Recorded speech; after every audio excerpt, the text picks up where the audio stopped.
when I'm getting to the bag, ayy. Got the foot on the gas, pedal to the metal when the lane moving fast, ayy.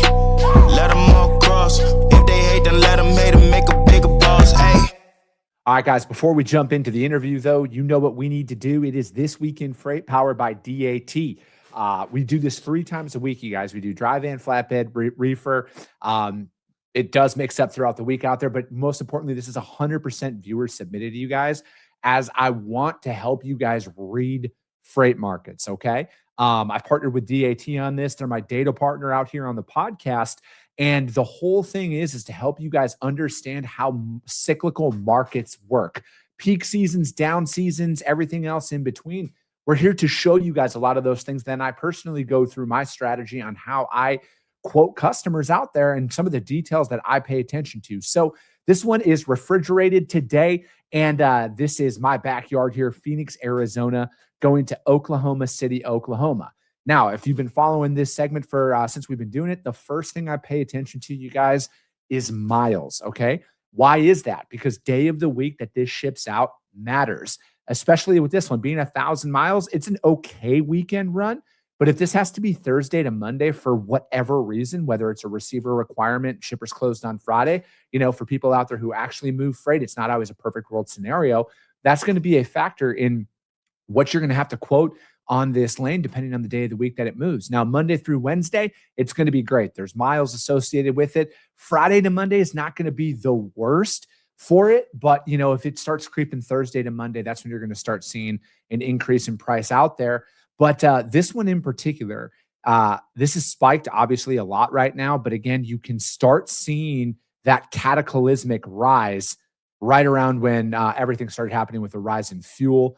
And it has since hovered around that $4,200 to $4,400 mark. Now, why am I bringing that up? That is the stabilization number that I pay attention to personally. Is this going to be the end-all be-all for every shipper in every lane? Absolutely not. But I found that when lanes specifically stay within a $200 variance of each other over about a 90-day period, that to me is a stabilization marker. And then I'm going to feel a lot more confident bidding the same rates out there to my customers, because not everybody moves RFP contracted pricing out there for the year. A lot of us are truck in hand, and then a lot of us are situational freight, right? It might be inconsistent, but you need to understand that it's not as chaotic as some people might want you to believe out there. Because, you know, for somebody out there who actually moves freight and who has moved freight through multiple cycles, there's going to be peaks and valleys, but eventually you're going to find that stability, and you want to keep those rates that are the same, right? Because customers and carriers, in my opinion, they want the same thing: consistency, consistent prices, consistent freight. That's really what it boils down to from my seat. And I look at this lane in particular, there's a lot of freight that is moving outbound Phoenix out there. And again, if you look at the market that it's going into, Oklahoma, they move a lot of beef out of there. So again, you got to look at the market that the freight's going into as well. What is the probability of a high paying load coming out of that market? And if this would be going into a dead zone, you guys, that's going to affect your pricing going into that market, right? So that's another little key component that I pay attention to.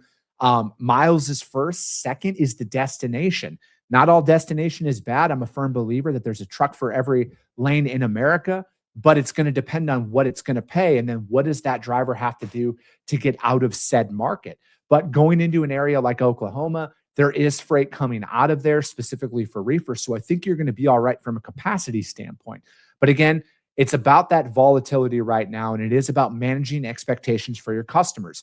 Your ability to source capacity, in my opinion, is the only real value that you're going to add in today's environment. So again, if your customer wants to ship this on a Monday, but your regular is going to be there on a Tuesday, present any and all options out there. Because I think that right now there is that stabilization marker, but I think the 4th of July, you're going to naturally see a spike in that because the 4th lands on a Saturday this year. So people are going to be closed on either Friday the 3rd or Monday the 6th in observance of the 4th of July. So knowing that stuff, people might have to hold it a little bit longer. So you're going to probably see some rates increase around that time. I'm not going to sit here and say it's going to go up exponentially because I actually move freight. And some of my drivers don't upcharge at all for the holidays. They just want to get freight loaded, get back to their home base and shut down. Some people take advantage of the market. I mean, I'm a capitalist. I love the free market. People are going to do what they do, but it's not every single load out there. But I could see it rise back up around that time. And then it might plateau up there for a couple of weeks after. So you might see a bleed over until about mid-July before things start to potentially drop back down. But I think this is a great lane out there. You're in a really strong position if this is your lane and you're in a spot market, truck in hand style pricing. If you're contracted on this, you might be breaking even or losing some money right now. But again, you got to service the accounts, and that's got to be your main thing at the end of the day. Service, service, service. But that's going to be This Week in Freight, powered by my friends over at DAT. Again, if you want your lane broken down on the show, email my team, podcast@thefreightcoach.com. Now, let's get back into the interview. What is up, ladies and gentlemen? We are back. We are live. It is the Freight Coach Podcast, the top podcast in transportation, coming to you guys every single weekday, 8:30 a.m. Pacific, 10:30 Central, to break down some industry headlines. But most importantly, you guys provide some actual insight into what you can do with all of this information. This is your first time tuning in. Welcome. This is the real side of freight, ladies and gentlemen. And I do say that before every single show. And what I mean by that is I only speak with transportation professionals, because at the end of the day, I want to talk to the right individuals who have done what you're looking to do, or who are currently doing what you're trying to achieve. So you can take that information, apply it, utilize it, and see a meaningful difference in your business and your life. Happy Wednesday, everybody. I got a very special guest for you guys here today. Like I always talk about, I love talking to people who are actually doing the work out there. They're in the trenches. They're building their businesses. They're building their dreams, because it's such a different mindset than the majority of the content that you see out there all over social media. And I've had the pleasure of knowing this guy for a few years now. And when we were at the SPI Rendezvous conference here back in Palm Springs a couple of months back, we were talking about getting him on the show, and we were finally able to make that happen today. So I'd like to welcome my friend Fabian Aguilar on the show. Fabian, thank you so much for taking the time to join me this morning. Hey, Chris. Thank you. Thank you for having me and inviting me to your show. No, man, I'm looking forward to this. And, because like I said, I always love talking to people who like do the work, right? I feel like most of what you see on social media is like a bunch of just opinion pieces who are like adjacent to the industry, or they used to do this job 5 years ago and they think that they're what they went through is relevant to today. And it's such a different mindset when you're out there dealing with a lot of the ebbs and the flows of this stuff. But before we get into any of that, Fabian, like how'd you get your start in freight? What brought you into transportation? So I was let me start. Usually it's I want to start from the beginning. I believe so my parents are migrants. They migrate since my grandpa to California, back and forth. They used to work in the fields and Salinas area, and they've been doing that for a long. They were doing that for a long time, and my dad decided to go back to Mexico. I was born in California, and they decided to go back to Mexico. I grew in Mexico, Guanajuato. My dad's a farmer.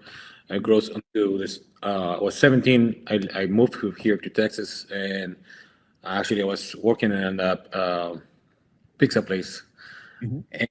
And someday I have a cousin. He owns and an uncle. They own a brokerage company, and they call me and they say, Fabian, we need a dispatcher. Are you willing to come and help? And I was always asking him for a chance to get in the business and learn the business. So I accepted the job offer, and I started doing like updates and track and trace and dispatching and all that since 2009. Mm-hmm.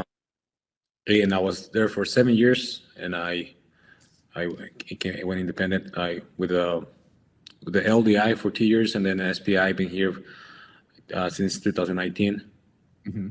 Yeah. What was it about going out on your own like that, Fabian? Like, was there a specific thing, or was it your uncle? Like seeing your family doing it, was that kind of pushing you? Were like, hey, if they can do this, I should go out there and try on my own. So since I think I have, they helped me a lot. I learned. I'm really grateful with them. They gave me the chance. But since I was a little kid, so for them, they don't seem like a guy who can grow more in the business. Of course, they have limitations. He was small brokerage. So I decide to go by on my own and try to don't have a limit. I think I had some limits there, and I believe if I was going on my own, I wouldn't have any limits. Yeah.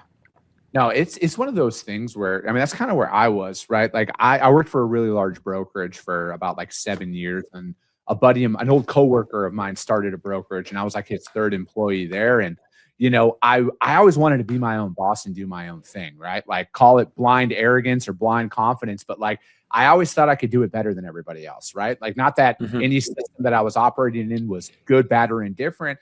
I always wanted to do it for myself. I inherently knew that for a very long time, that I wanted to be my own boss and do my own thing. And, that's kind of what happened with me back at the beginning of COVID.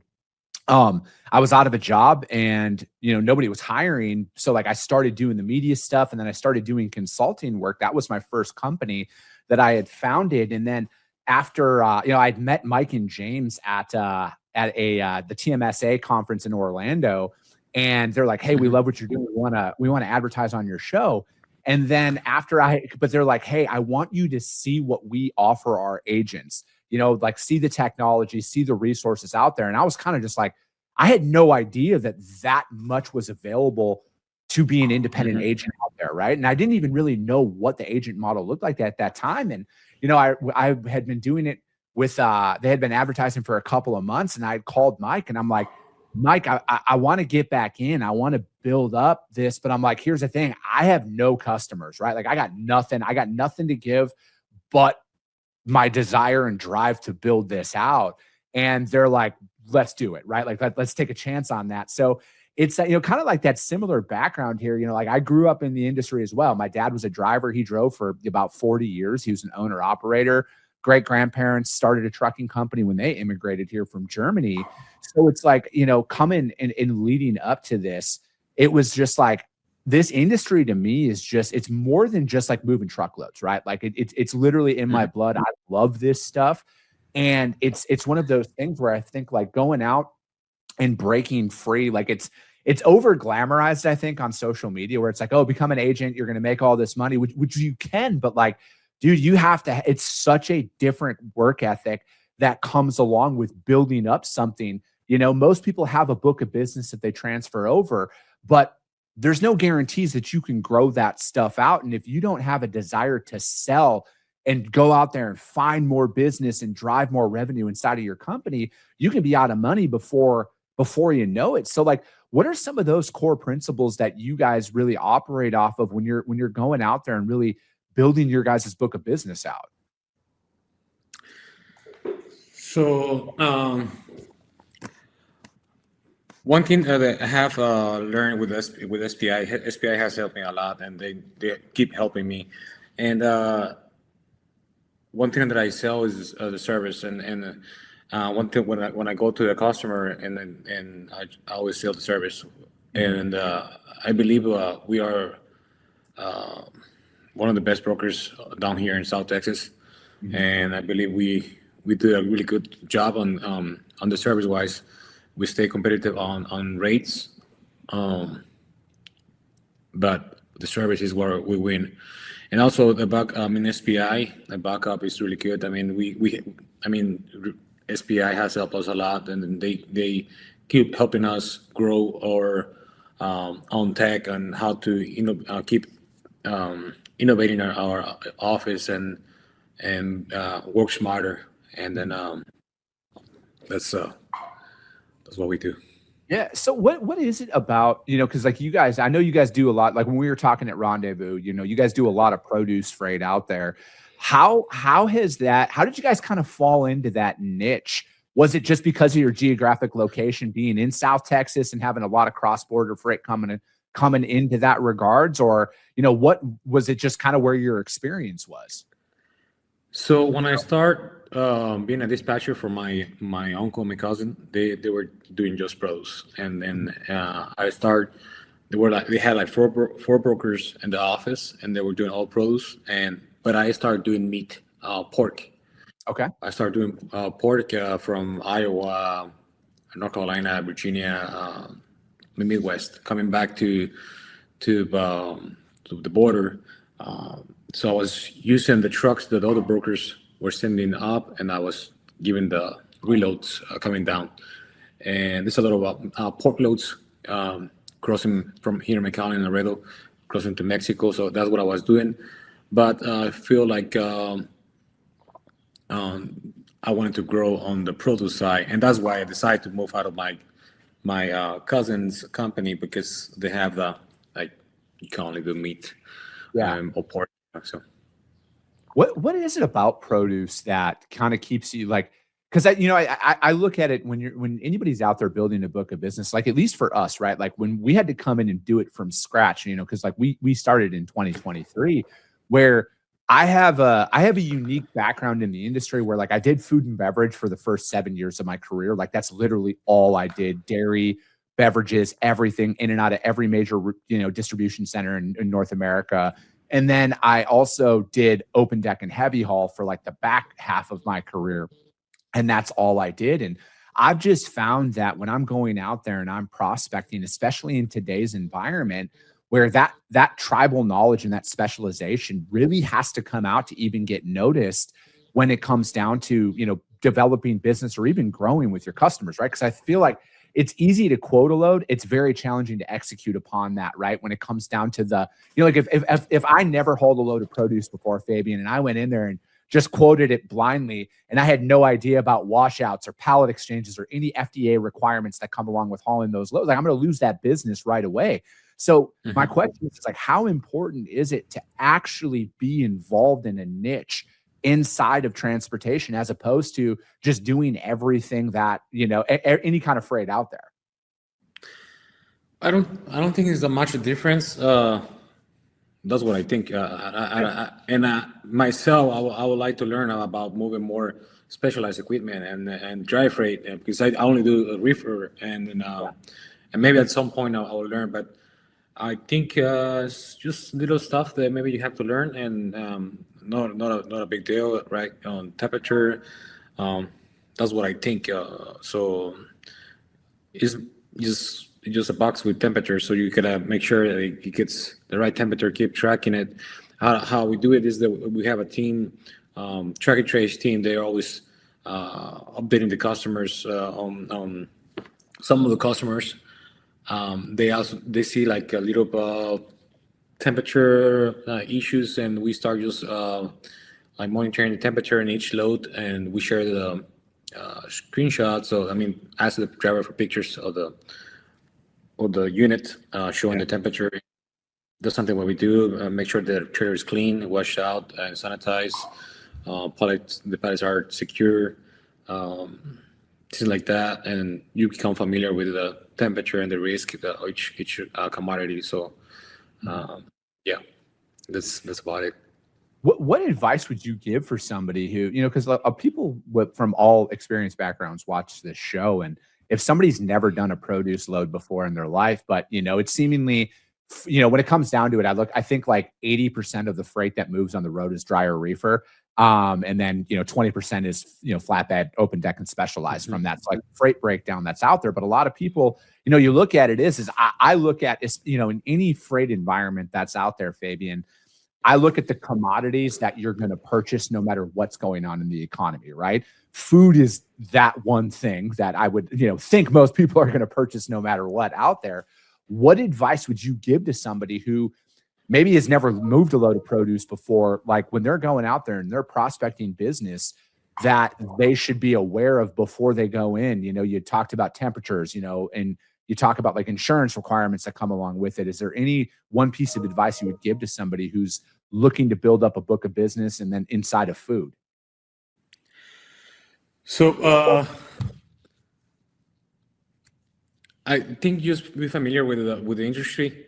Be familiar with how's even if people are, always eating like restaurants. There's times like it slows down, like avocado, they slow down tomatoes. The market and tomato goes up, and they stop shipping tomatoes, and they increase sale. Avocados. So it changed. It's not always stable. Like produce is really like it's ups and downs. But I think one thing that has helped me a lot lately is become familiar, and I mean, and they don't we weren't used to do this before. Mhm. Because like when I started 2012 or even 2016 or before COVID, we just pick the load and deliver, and that's it. And but right now you have to give like 4 updates and through the day or more, and short tracking, share the tracking link, and update the temperature. So the most, I mean, I think the customers and people in general start feeling more safe about Mhm. how when we share the information. Maybe because Amazon is doing it. You can see where your package is coming from and see every step. So and the market adjusts to that. So we always I mean improving on tracking.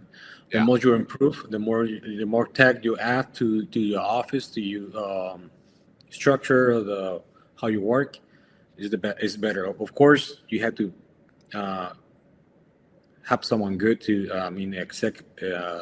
make sure it gets done right. Mhm. So um, yeah, when I sell, I make sure I'm really good at tracking. I'm really good keep an eye on the temperature. Be always proactive on deliveries. We have strict appointments on Walmart's. NEDCs are super strict appointments, and if I mean it's not like you don't make it to the delivery and you can deliver it Yeah. in a day or two. I mean by the second day, maybe the avocados are not good anymore. So you gotta make sure we deliver on time. Of course, things happen on the road, and we always advise if any issues. But we are trying to be always proactive, give it Yeah. communicate to the customer, and then yeah. So it's To me, it's really hard. It's really hard to get a customer. It's really difficult. People think it's easy, but it's hard to get a customer, and it's hard to keep it. So yeah, I want to let's talk about that a little bit there because I'm in the same boat, right? Like I think you and I kind of started in this industry around the same time, right? I started in 2011 brokering. You were in 2009, and I look at selling pre-COVID vastly different than post-COVID selling, especially when it came down. Because like pre-COVID, to me, this is going to sound overly easy, but like if you got the decision maker on the phone, you could have a couple of decent conversations with them and they're going to give you a prove it shipment, right? Like, hey, it's cool. You kind of know what you're talking about. Here's your shot. Let's see if you can actually execute upon that.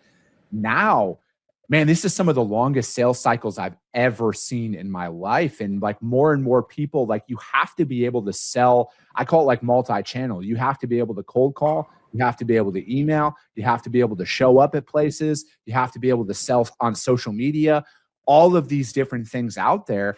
And people's buying windows are like wanting to open up and bring on new providers, I think is smaller and smaller because like even after that first, I'll call it 8 months of 2020, when there was excess capacity that was in the market. Yeah, rates were sky high, but there's been excess capacity now for 5 years in the market. Even though things have kind of tightened up out there, there's still trucks to move the freight, albeit the rates are higher that's out there. So it's like from a broker standpoint, there's really not a need for them to like bring on new providers because the trucks are still moving. They might be a little delayed, but the pain hasn't been felt yet. How are you going about developing new business right now in this environment? how? I mean, you have to have the trucks in order to move freight. So Yeah. we always our goal is also to take care of the carriers. We keep up a good relationship with the carriers that we use, and as we grow, we keep growing. We try to stay away from the low board as much as we can. Mhm. So our goal is to be have a carrier sales team, and I push them to realize the same trucks, and I push them to being able to have a relationship with the carrier. So if you have a relationship with the carrier, you have a good carriers. I mean, they'll help you grow your business, and even it's when you get a new customer, you always get a customer. I had on my situation, I had been able to get a customer in the really hard times, the times that no one can help them, and that's when I jump in and for some reason I did a good job on that first load, second, third load, and start giving more freight. And I remember a customer that, for me, all the customers I have, the big customers that I have, I've been after them for 3 years. And I just landed a customer this past winter, and it's one of the biggest companies in avocado. Yeah. So I think the biggest one in avocado, and I've been. You gotta be used to be rejected.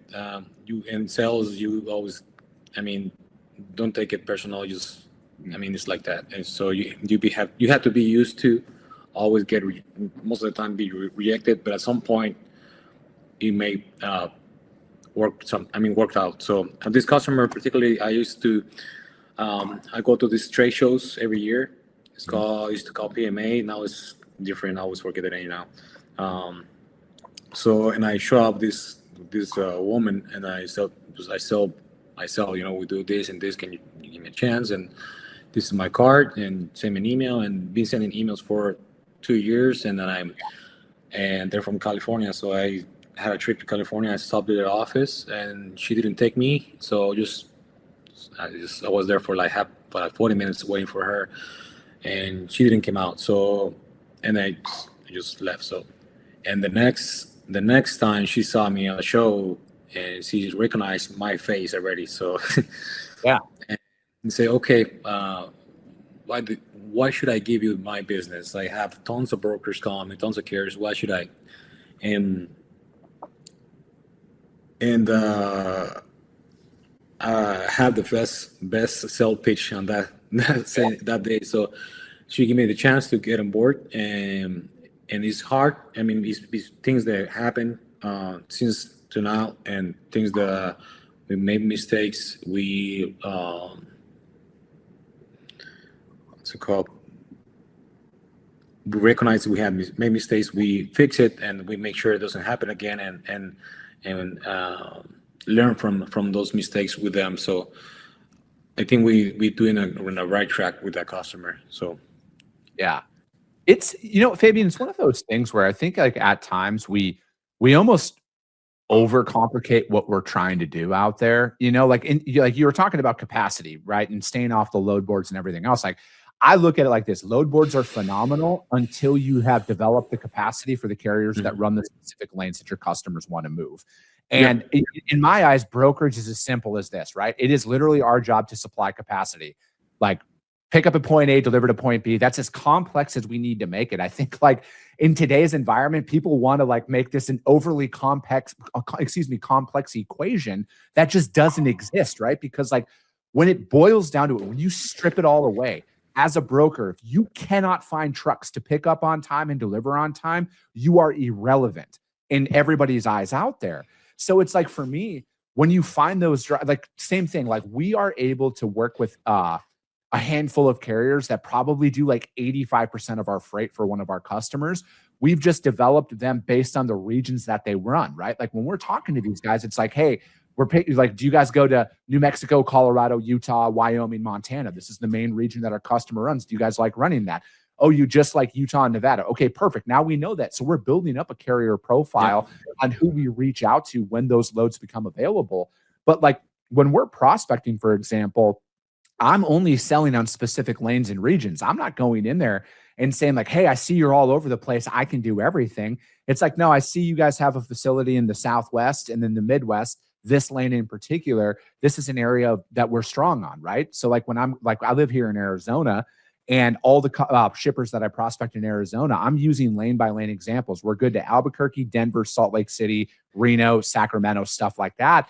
This is the areas that we run. And you're right, it takes a very long time to get noticed, but I am at the point now where it's like, when everybody is going in one direction, i.e. like, hey, automated sales pitches and all of that stuff, I'm going to do the opposite. I have found that that's where all the success I have found in business, Fabian, is doing the opposite of what everybody else does. So it's like most brokerages, they fish for capacity every single time. They post a load every single time. They don't have carrier relationships. And then that's where I've started to see service failures creep into my business. At that point is when we would operate like that. But now when we're on the opposite side of things, like that capacity in today's environment right now, like we're not in a, it's not that tight out there yet to find trucks, but that's how you stand out right now. You might not be able to take on a ton more volume, but if you're executing flawlessly on the freight that you're committed to right now, you're going to crush the competition. Yeah. So yeah, we always see like DT, the lowboards as a tool, and as you said, like whenever there's a lane, you don't know the lane, and maybe market is tight, so you use the dope lowboard, but you try to, you know what, this guy works really good. He's really good carrier. Then try to keep a good relationship with him. Of course, you keep using the lowboard. It's a tool.